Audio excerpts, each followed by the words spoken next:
Num mundo que existe tanto da gente, fica a pergunta: quem é que cuida daquelas pessoas que dedicam a vida a cuidar dos outros?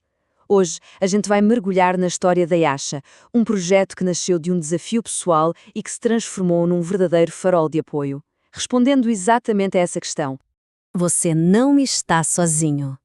Olha, para muitas famílias que estão enfrentando desafios que nunca imaginaram, essas 4 palavras são muito mais do que uma promessa, são um alívio. E é essa a mensagem central que move toda a missão da ESHA. Para a gente entender o propósito da ESHA, a gente precisa voltar um bocadinho no tempo. Voltar para o começo de uma jornada de muito amor, mas também de incerteza e descoberta. Essa história começa lá em 2016, com a chegada da Charlotte, a filha da Miriam Yarn. Ela nasceu com trissomia 21, a síndrome de Down.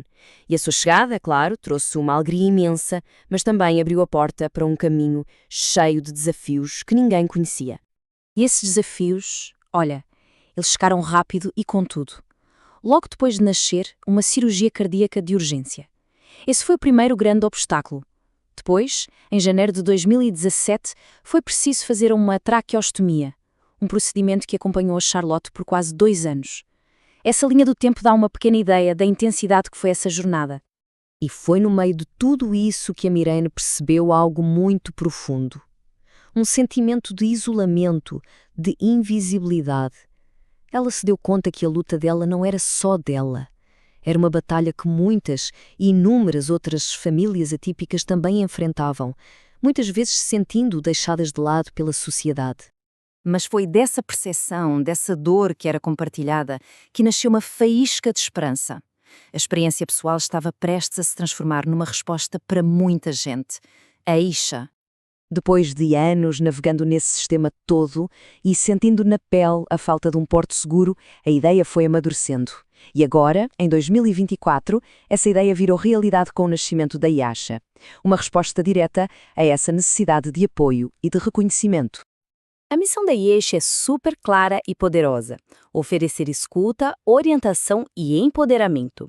O objetivo é fortalecer essas famílias atípicas e, ao mesmo tempo, combater o capacitismo, que é aquela discriminação contra pessoas com deficiência, para construir uma sociedade que seja de verdade mais justa para todo mundo. E toda essa missão é resumida de um jeito brilhante nesse lema: cuidamos de quem cuida. É uma frase simples, né, mas com uma profundidade enorme que finalmente joga luz naqueles heróis, que quase sempre ficam invisíveis nesse processo de cuidado. Certo, mas na prática, como é que a Yasha faz isso? Como é que eles cuidam de quem cuida? Vamos ver. O coração de tudo é o café de apoio. Pensa no encontro presencial onde pais, mães e cuidadores podem finalmente, respirar fundo. É muito mais que um café. É um espaço seguro, um refúgio para compartilhar e se conectar. E o modelo é genial porque o apoio é completo.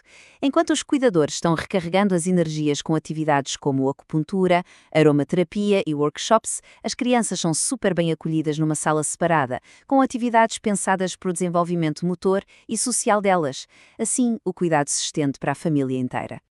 E qual o resultado disso tudo? Bom, o impacto vai muito além de um encontro por mês. A verdadeira magia acontece quando essas famílias percebem que, quando estão juntas, elas finalmente se tornam visíveis. Na Yasha, as famílias encontram, antes de tudo, um momento para respirar. Encontram um sentimento de pertencimento, aquela certeza de que não estão sozinhas. E, muito importante, encontram uma voz coletiva que dá força e visibilidade. E essa é a grande transformação. A Ying Shao pega o silêncio do isolamento e transforma numa comunidade cheia de vida. Pega a invisibilidade e transforma numa voz coletiva de força e de luta por direitos. Depois de conhecer um trabalho tão incrível como o da Yasha, a pergunta que fica na cabeça é: como é que eu posso fazer parte disso? Como eu posso ajudar? Então, existem 3 formas bem diretas de fazer a diferença. A primeira é sendo voluntário, doando tempo e habilidades. A segunda é com uma doação, que ajuda a bancar os encontros e as atividades. E a terceira, que talvez seja a mais simples de todas, é divulgar a causa, ajudar essa mensagem de apoio a chegar mais longe. E para tornar esse apoio ainda mais concreto, a ASHA listou algumas necessidades urgentes. Para o espaço família, por exemplo, coisas simples como cadeiras e mesas já criam um ambiente muito mais acolhedor. E olha que interessante, um valor de R$ 400 já financia uma sessão inteira de acupuntura, que dá alívio e bem-estar para 20 cuidadores de uma vez. Já para o espaço criança, as necessidades são igualmente importantes. Vai desde material de arte e brinquedos pedagógicos que estimulam o desenvolvimento até itens práticos como ventiladores. A cada coisinha dessas ajuda a criar um ambiente seguro e rico para elas. E o impacto de uma doação é muito fácil de ver. Com menos de R$ 45, por exemplo, dá para doar o jogo Que Emoção, que é uma ferramenta incrível para ajudar uma criança a expressar o que está sentindo. Com uns R$ 123, blocos Montessori, que estimulam a criatividade. O apoio vira, na hora, uma ferramenta de desenvolvimento. E assim, a gente volta para aquela pergunta central, a pergunta que deu origem a tudo isso e que fica ecoando na nossa cabeça. É uma pergunta que desafia a gente a olhar para as estruturas de apoio da nossa sociedade e a reconhecer quem são esses pilares, muitas vezes silenciosos, que sustentam tudo. Para quem se sentiu tocado e quer agir, saber mais ou contribuir de alguma forma, aqui ficam as informações. Visite o site, entre em contacto com a Mirene.